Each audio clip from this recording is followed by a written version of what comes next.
জাতিসংঘের মহাসচিব হচ্ছেন বাংলাদেশের গর্বিত সন্তান ডক্টর মোহাম্মদ ইউনূস। ডক্টর মোহাম্মদ ইউনূস আগামী দিনে এশিয়ার তৃতীয় এবং মুসলিম বিশ্বের দ্বিতীয় মহাসচিব হবেন ডক্টর মোহাম্মদ ইউনূস। জাতিসংঘের মহাসচিব হচ্ছেন বাংলাদেশের গর্বিত সন্তান ডক্টর মোহাম্মদ ইউনূস। নিশ্চয়ই আপনারা জানেন এই পর্যন্ত এশিয়া মহাদেশের দুজন জাতিসংঘের মহাসচিব হয়েছেন। একজন হচ্ছেন উথান্ড, আরেকজন হচ্ছেন মায়ানমার উথান্ড, আরেকজন হচ্ছেন দক্ষিণ কোরিয়ার বান কি মুন। মুসলিম আমাদের এশিয়ার দুজন জাতিসংঘের মহাসচিব হয়েছেন। আমরা আশা করছি তৃতীয় যিনি মহাসচিব হচ্ছেন এশিয়ার মধ্যে হবেন তিনি হচ্ছেন আমাদের বাংলাদেশের গর্বিত সন্তান ডক্টর মোহাম্মদ ইউনূস। এবং আরেকটা মজার বিষয় হচ্ছে একজন মুসলিম মাত্র এ পর্যন্ত আপনার জাতিসংঘের মহাসচিব হয়েছেন, তিনি হচ্ছেন আপনার কফি আনান। নিশ্চয়ই আপনারা জানেন, একজন মাত্র।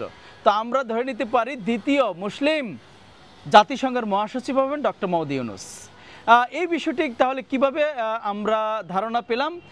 নিশ্চয়ই আপনারা জানেন যে জাতিসংঘের মহাসচিব হওয়ার জন্য আপনার বেশ কয়েকটি ক্রাইটেরিয়া দরকার। যেই সকল ক্রাইটেরিয়াগুলো দরকার সম্পূর্ণগুলো ডক্টর মোহাম্মদ ইউনূসের আছে।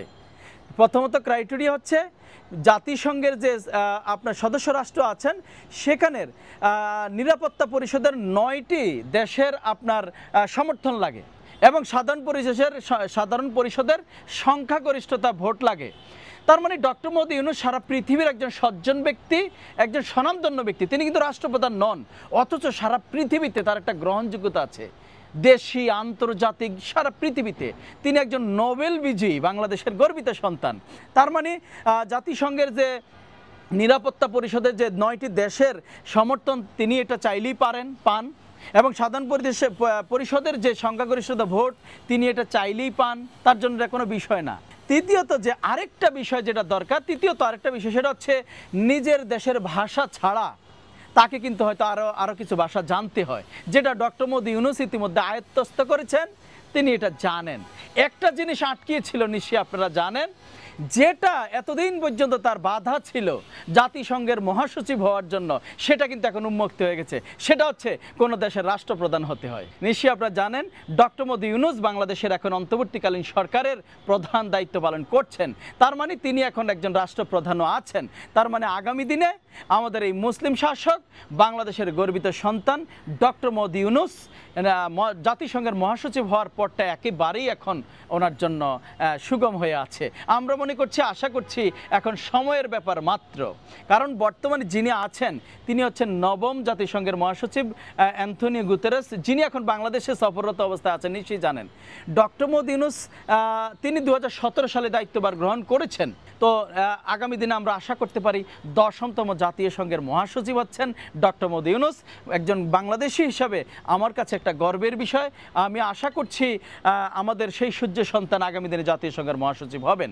আরেকটি বিষয় দেখেন, সাধারণ বিষয় নয়, উনি কিন্তু 200-র মতো প্রায় দেশি এবং আন্তর্জাতিক পুরস্কার অর্জন করেছেন। কিন্তু ডক্টর মোহাম্মদ ইউনূস প্রায় 200-র মতো দেশি আন্তর্জাতিক অনেক ধরনের পুরস্কার গ্রহণ করে আছে।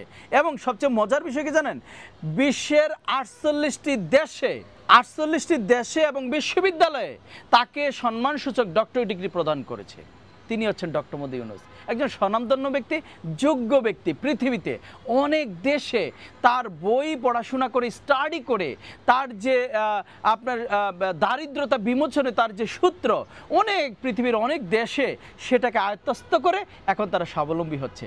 তার মানে আমরা আশা করছি আগামী দিনে আমাদের এই যোগ্য মানুষটি ডক্টর মোহাম্মদ ইউনূস আগামী দিনে এশিয়ার তৃতীয় এবং মুসলিম বিশ্বের দ্বিতীয় মহাসচিব হবেন ডক্টর মোহাম্মদ ইউনূস, সেটা আমরা প্রত্যাশা করছি।